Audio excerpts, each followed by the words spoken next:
अब तक जो भी चीज़ें अपन ने पढ़ी हैं वो काफ़ी सरल चीज़ें थी। पूर्ण संख्या है, प्राकृत संख्या है, सन्निकटन वगैरह है।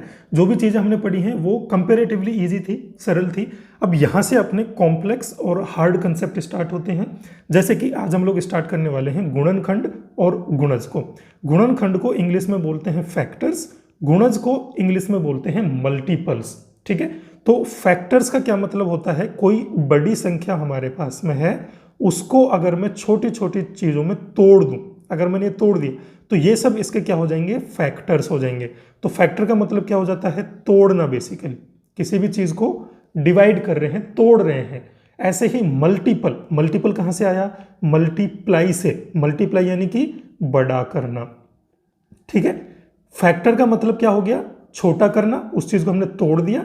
मल्टीप्लाई यानी कि हमने उनको सबको जोड़ के बड़ा कर दिया, गुणा कर दिया एक दूसरे से। तो गुणनखंड क्या होता है, गुणज क्या होता है, इन चीज़ों को डिटेल में हम लोग समझेंगे, लेकिन उसके पहले अपने को भाग देना समझ में आना चाहिए। ठीक है, भाग देना यानी कि क्या बोलते हैं हम इसको, डिवीजन। जो हमारे 4 ऑपरेशन होते हैं, addition, multiplication, subtraction and division. तो डिवीजन में अगर हम एक सबसे छोटा सा एग्जांपल ले लेते हैं, मान लीजिए हम 4 में 2 का भाग दे रहे हैं। अभी देना तो सबको आता है, ठीक है। 2 में अगर मेरे को 4 का भाग देना है तो कितनी बार जाएगा, 2 बार जाएगा।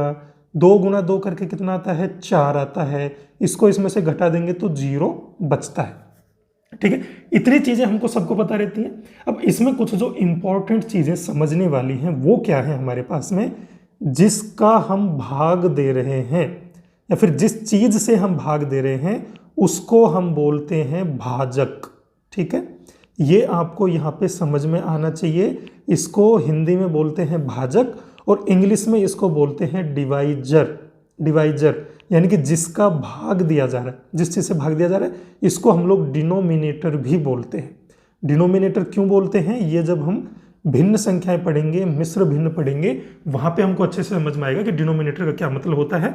अभी के लिए आप बस इतना समझ लीजिए कि भाजक यानी कि डिवाइजर है उसका मतलब। ठीक है, जिस चीज में भाग दे रहे हैं, जो यहाँ पे लिखा हुआ है, इसको हम बोलते हैं भाज्य।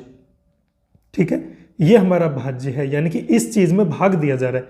तो इसको इंग्लिश में अगर हम बात करेंगे तो इसको हम लोग बोलते हैं डिविडेंड। ठीक है, डिविडेंड, डिविडेंड। हम इस पर्टिकुलर चीज में किसी दूसरी संख्या का भाग दे रहे हैं। ठीक है, तो ये अपना बन गया डिविडेंड। इसको और हम लोग न्यूमरेटर भी बोलते हैं, न्यूमरेटर। ठीक है, इंग्लिश में, ये इंग्लिश का वर्ड हो गया। इसके बाद में जितनी बार भाग गया, जितनी बार भाग गया उसको हम लोग बोलते हैं भागफल। ठीक है, भाग का फल, यानी कि हमने भाग दिया और उसका जो फल मिला, जो उसका रिजल्ट मिला, जो उसका आंसर मिला, वो हमारा क्या बनेगा, भागफल बनेगा। इसको इंग्लिश में क्या बोलते हैं, भागफल को हम लोग इंग्लिश में बोलते हैं कोशेंट। ठीक है, कोशेंट। स्पेलिंग पे कंफ्यूज मत हो जाना, इसको कोशेंट हम लोग पढ़ते हैं। ठीक है, अब हमने 4 में यानी कि भाज्य में भाजक का भाग दिया, कुछ भागफल बना और कुछ हमारा क्या हो गया, शेषफल बना। यानी कि अगर उसमें भाग गया पूरा पूरा तो 0 शेषफल, अगर नहीं गया तो जितना बचा वो शेषफल। इसको हम लोग इंग्लिश में बोलते हैं रिमाइंडर। रिमाइंडर यानी कि कितना बच गया। रिमाइंडर का मतलब क्या हो गया, कितना बच गया। तो ये चीजें आपको यहाँ पे बहुत अच्छे से समझ में आनी चाहिए कि भाजक किसे कहते हैं, भाज्य किसे कहते हैं, भागफल क्या होता है और शेषफल क्या होता है। तो यहाँ पे जब हमने 4 में 2 का भाग दिया तो शेषफल बना 0। यानी कि जब मैंने 4 में 2 का भाग दिया तो वो 2 बार तो भाग गया, ठीक है, और उसका 0 का शेषफल बचा हमेशा। ठीक है, अब हम देखते हैं कि अगर मैं 4 में 3 का भाग देता हूँ, ठीक है, तो यहाँ पे ये 4 अपना क्या है, ऊपर वाला जो 4 होता है ये न्यूमरेटर है, न्यूमरेटर। ठीक है, न्यूमरेटर यानी कि ये क्या है, अपना भाज्य है, और नीचे वाला जो है वो डिनोमिनेटर है, यानी कि अपना भाजक है। ठीक है, ये मेरा भाज्य है, न्यूमरेटर जिसको बोलते हैं, ये मेरा भाजक है यानी कि डिनोमिनेटर है। तो 4 में जब मैं 3 का भाग देता हूं तो कितनी बार भाग जाता है, 4 में जब मैं 3 का भाग देता हूं तो 1 बार जाता है। 3 गुना 1 3 आ गया, इसको इसमें से घटाया तो मेरे पास में क्या बच गया, 1 बच गया। ठीक है, तो अब मैं यहाँ पे क्या बोल सकता हूं कि 3 मेरा क्या था, भाजक था, यानी कि डिनोमिनेटर में था।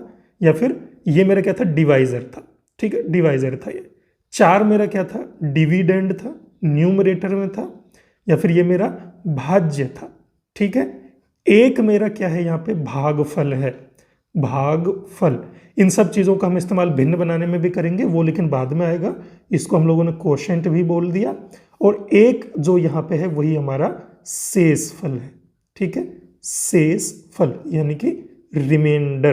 तो अपने को यहाँ पे समझना क्या है कि जब भी हम किसी भी संख्या में किसी भी दूसरी संख्या का भाग देते हैं तो हमारे पास अगर हमारा शेषफल यानी कि अगर मेरा रिमाइंडर जो है वो अगर 0 बन गया, ठीक है, 0 अगर मेरा रिमाइंडर बन जाएगा तो उसको हम लोग क्या बोलेंगे, पूर्ण विभाजक बोलेंगे, ठीक है। यहां पे हम इसको क्या बोलेंगे, पूर्ण विभाजक, ठीक है, ठीक है। तो ये अपना जो पूरा विभाजक होगा, यानी कि जब रिमाइंडर 0 है तो इसको क्या बोलेंगे हम, एग्जैक्ट डिवाइजर, ठीक है, एग्जैक्ट डिवाइजर। एग्जैक्ट का क्या मतलब है, पूरा। तो पूरा भाग अगर चला जाता है, यानी कि अगर रिमाइंडर 0 हो गया तो इसको हम बोलेंगे फैक्टर यानी कि गुणनखंड, ठीक है।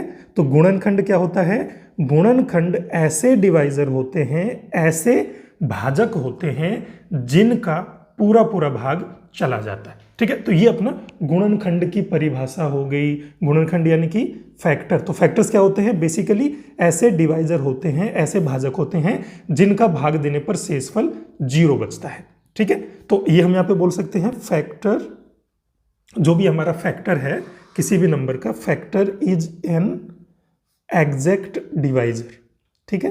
ये क्या होता है, बेसिकली एक एग्जैक्ट डिवाइजर होता है ऑफ दैट नंबर, ठीक है। जो भी हमारा गिवन नंबर था उसका एग्जैक्ट डिवाइजर है, यानी कि गुणनखंड, जो भी हमारा गुणनखंड है वो पूरा भाजक या फिर विभाजक होता है, ठीक है। तो ये चीज अपने यहाँ पे समझ में आ गई। बहुत ही सिंपल सा है। भाजक हम किसे बोल रहे हैं, भाजक हमारे बहुत ही सिंपल है, फैक्टर यानी कि गुणनखंड क्या होता है, एक पूरा विभाजक, एग्जैक्ट डिवाइजर जो है वो उसका गुणनखंड है। यानी कि हम जब यहाँ पे देख रहे थे 4 में 2 का भाग जा रहा था, ठीक है, लेकिन 4 में 3 का भाग नहीं जा रहा था क्योंकि यहाँ पे हमें शेषफल 0 नहीं बच रहा था।